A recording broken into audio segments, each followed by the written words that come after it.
Welcome back to this week's show as the Red Devils prepare for two games coming up this weekend. They'll take on Indianapolis Tech on Friday, travel to Connersville coming up on Saturday. I think it's one of the first doubleheader weekends we've had here in the early portion of the season.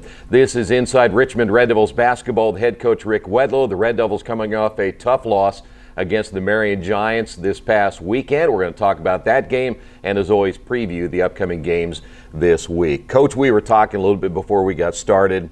And I know that we talk about that moral victory thing doesn't mean a whole lot, but we're starting to see some glimpses now of what this basketball team is capable of doing, especially after you played a very good North Central team here. You go to Marion, and they're always tough to play there. Just a matter of finishing off some things that'll get you over that hump. Yes, I mean, there are a lot of positive that we see as a staff. Our kids are competing and they're fighting and they're playing for one another. We're struggling at times to string those defensive stops together. I think offensively we're getting about as good a production as we can out of most of our kids. But we're going to push for a little bit more. Yeah. I think defensively we just need to be able to sit down and grind out a few more stops in the fourth quarter. I was talking to my friend Matt Painter. He was asked how we was doing, and I told him that we were getting close, and we just haven't been able to make those stops. And basically, what he said, Rick, that's the difference of winning and losing. Yeah, is being able to get those stops in the fourth quarter. And so, we're working at it. We're not able to execute defensively as well as we can, I think. But, we're work in progress. We have some guys that haven't played a lot, and they're getting good experience, and they're trying. And, it's just lapses of concentration. Sometimes we miss that, but, we're encouraged, and we're going to stay positive. We're not going to panic or anything like that. I feel that there's some good basketball in this group, and we're going to do our best to try to pull it out of them. You know, in that defensive stops, it seems like at Marion, especially when you talk about that fourth quarter, it was happening in spurts. You come down and score, and then they come down and get a couple of buckets, and then it just seemed like then it would make that little margin. So it was, at least to me, consistently happens in spurts, doesn't it? Yeah, well, you just can't trade baskets when you're down a possession or two. Yeah. We've been in every ball game this year, which is fortunately, now we just have to learn how to finish. I mean, we've talked a lot since the off season about 32 minutes, and we have yet to put that 32 minutes together, and that's something we're going to continue to strive for. I think our kids believe in themselves, and they believe that they can get it done. And they want it bad, and we're just proud of the fact that our kids are staying positive. Our practices are getting really, really good. I mean, I'm enjoying practices, and kids are flying around. It's just a different sound of our practices these days, and that's something that we look forward to seeing more growth and development. But we play a tough schedule. I mean, there are no cupcakes on our schedule, and that's the way it should be. And we've come up a little bit short, but it's disappointing when you lose. But again, there are a lot of lessons to be learned from playing hard and coming up short. Now we just got to get a little bit more basketball IQ. Maybe we have to talk. Defensively, we have to communicate a little bit better. And, as we're switching our defenses, we have to maintain the same intensity from our man to our zone to our traps to our press. And, if guys need a blow, maybe we need to do a better job of getting guys off the floor and getting them a break. So it'll be a tough week this week. This is always a tough week when you have a conference game and then followed by a game versus Connersville. Indianapolis Tech will present some challenges. They'll be athletic. In the Indianapolis area, there are just some really good players. And they'll be well coached. And they have a new coach. He's coached at the college level. I think he was an assistant, at the college level. And I met him at a practice at Miami of Ohio this fall, and really, really good guy. So we're looking forward to going up against those guys. And of course, we have to take one game at a time. Yeah. We talk to our kids about playing one possession at a time, one quarter at a time, one play at a time. And so we're not going to look too far ahead, but you know that Connersville, there's a great opportunity there and a great challenge there. Yeah, they really slow things down from some of the numbers I've seen so far this year, maybe even more than what we saw in Jay County and New Pal this year. Well, it's a possibility, and they're going to try to keep the games in the 30s. Fortunately for us, we've had a couple games where we were in the 30s and 40s, and we didn't play that bad. The first game, jitters against New Pal, I really feel like we really let one get away there, and we've gotten a lot better since that first game. And let's hope that we can just go in there and execute and do a little bit better in the half court. Just be patient, not fall asleep defensively due to their style of play. But we're going to do some things to try to favor us, and that's all we can try to do. You had some, as you mentioned, some positives in the game against the Giants. I tell you, I thought that Ricky certainly shot much better. Seems like he's starting to come around a little bit. You look at the performance that you get out of Christian Harvey again.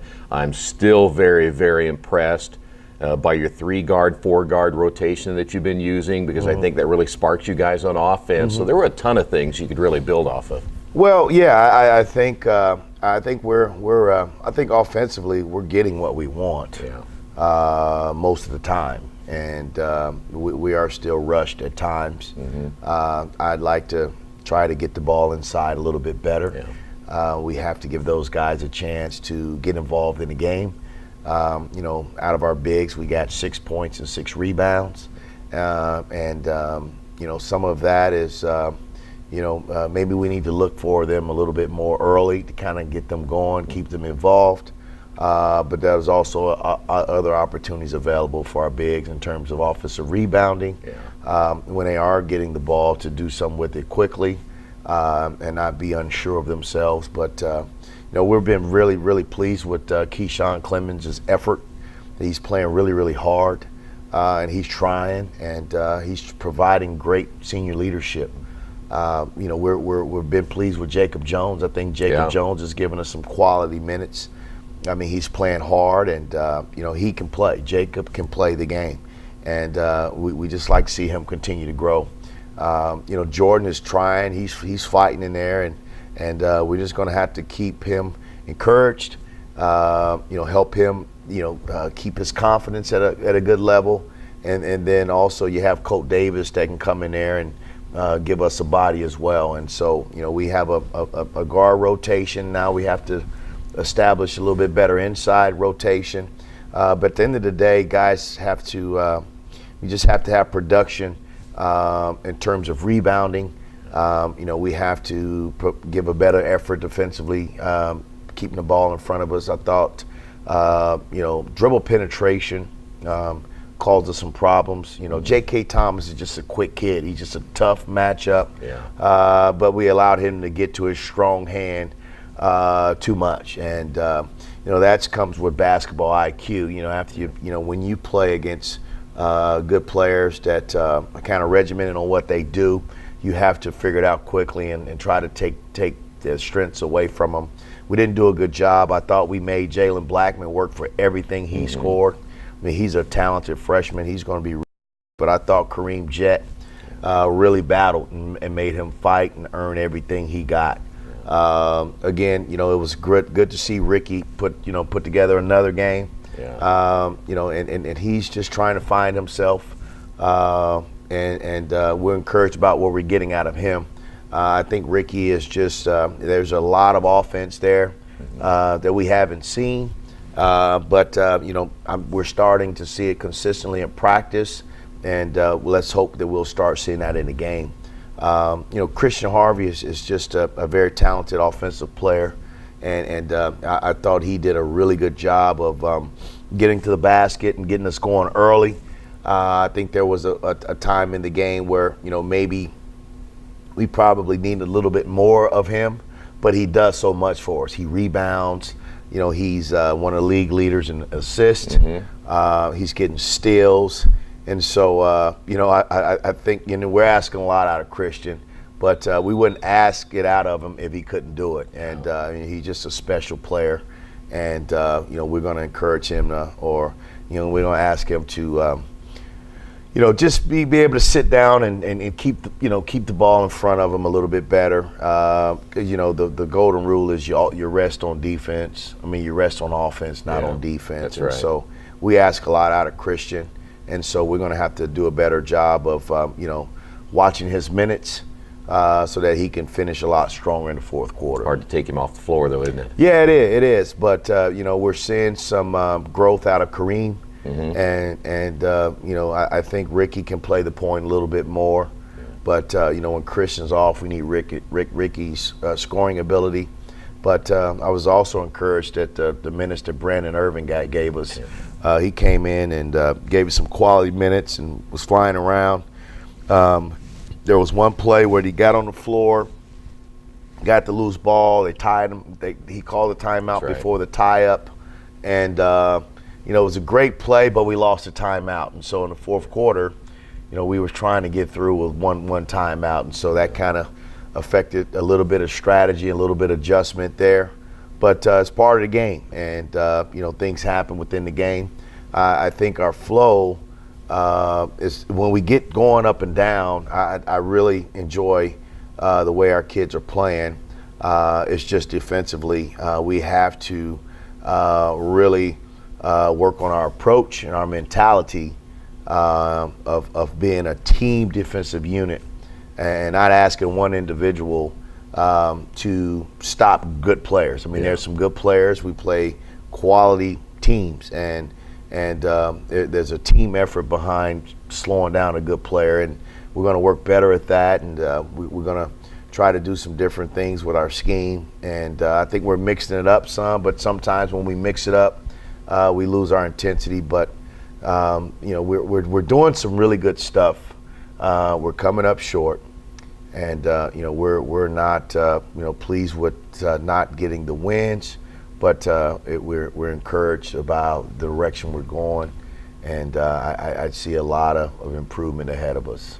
Coach, you mentioned Tech a little bit ago. When you talk about Tech, you talk about athleticism. You mentioned that already. They've got a new head coach. They're struggling winning basketball games, but it doesn't mean they can't be a dangerous basketball team. So you prepare for a team that I would imagine is going to want to get up and down the floor. You've seen that this year. You're going to prepare for Saturday against a team that's going to slow it down. What is your biggest area of concern this week? Do you work more toward that conference game Friday night and then come in Saturday and do what you can for Saturday, or is it mostly you're going to kind of combine the two? What will you prepare for the most? Well, we really want to just focus on us, man. Okay. We feel like we can play both styles effectively, and we're going to take them one at a time. Again, they're big challenges. The back-to-back model is tough. If you look around the area, a lot of teams are playing Tuesday, Friday, or Tuesday, Saturday. And it's tough from a preparation standpoint to prepare for two good quality ball clubs back-to-back. And you can only give those kids so much. You don't want to overload them because they're out there thinking too much versus just playing and being instinctive. We're going to, focus on some of our offensive principles. We're going to focus on our defensive principles. We're going to give our guys enough tips and strategies on how to be successful Friday. And then, we'll come in here Saturday morning, Saturday late morning, early afternoon, and talk about Connersville. But, next man up is a conference opponent, which is very important to us. We're down one in a conference. We have an opportunity to get to 500. Tech had a really good win Friday versus Anderson, and we've been watching that film and a couple other games. They played a tough opponent, Warren. Warren Central's a good team. There are just some really good basketball teams in the state right now, and we're just trying to get up to that level. We got a ways to go. But I'm encouraged about how our freshman guys are playing hard. Our JV guys are playing hard. Our freshman team got a big win against Muncie Central yesterday. Our JV team, they're in every game. They're battling. They've won a couple of games, but there's some improvement to be had with that group. Yeah. But our JV group, we're just playing one junior, a freshman, the rest are sophomores. So the balance is great. If you look at the guys we're playing at the varsity level, we're playing. We have two sophomores getting quality minutes, in Ricky and Kareem, and they're holding their own very well. From a junior perspective, Brandon Irvin is coming off the bench giving us minutes. Philip Hobb is very, very steady and doing this thing. And then Jordan Fry is really just getting acclimated to the varsity level. And then when you have Keyshawn and Christian giving us senior leadership, and along with Colt and Sid. Sid, Sanya is just a great team player. He's not playing a lot of minutes, but I tell you what, Sid is just being an ultimate teammate, and so is Colton Davis. Sure. We were playing in the Marion game, and I'm walking down coaching, and I overhear Coach saying, "Man, I love it when Ricky is playing like this. That's my guy." Yeah. And so it's supportive stuff. It's something a little different about this team, where we don't have guys, on the bench, everybody wants to play. Yeah. But I think the kids understand our where we are as a team in terms of matchups and who gives us the better chance to be successful, and that's what team is all about. Certainly is. A couple of big games this week, Coach. Good to see you again, as you. always. Again, Friday night, it'll be Tech. That's, by the way, an 8 o'clock start time. The girls will play at 6. We'll have both games right here in Radio Troy Digital Sports. And then, of course, Saturday on the road at Connersville. That is a 7:30 tip-off for the varsity, 6 o'clock for the JV. So I must be right, Coach, that the JV is going to play in the back gym on Friday night. So you get to see if you want to go back there and see that game as well. Absolutely. So that'll be at 6 o'clock, I would imagine. 6 o'clock start, varsity girls, JV boys, and then, of course, we'll tip it off around 7:30. So Okay. Should be a fun night. Our bleacher creatures, our student section, they've been phenomenal, and they're just a great bunch of kids. We had a couple come up to Marion, and they were just absolutely terrific. Yeah. And it's just it's great to have support from our guys. Our players, peers, and they really appreciate that. Yeah. We really. This fall, we really encourage our guys to get out and support the boys and girls soccer teams, the football team, and the volleyball team. And it's about reciprocation. Yeah. We're all, when you're student athletes, the student part of Richmond High School, there are just some awesome kids in this building. And then you talk about the student athletes. We're starting to get some really good chemistry amongst the programs. We have great coaches in our program. Larry is just doing a phenomenal job of providing leadership, and he's a guy that's really going to help us as coaches and help our program. And we talked about it, Larry and I. When things are a little lean in terms of talent, it's really important that we are doing things the right way. Yeah. Our kids are carrying themselves appropriately in the building, on the floor, and out in the community. And they're kids; they're going to make mistakes, but we're really, requiring our kids to, try to be good citizens and good leaders. And sometimes they make mistakes, but we're gonna really try to, make our kids model the models or role models in the building. So other kids can follow them. Yeah, very true. And they dress kind of funny, too, at those games. So. Hey, don't forget, again, we'll see you Friday, 6 and 8 o'clock, and then, of course, on Saturday, 7:30 at Connersville. Thanks for being with us. We'll see you next week right here on Inside Richmond Red Devils Basketball, the Radio Troy Digital Sports. Yeah, I saw when they came in. Man.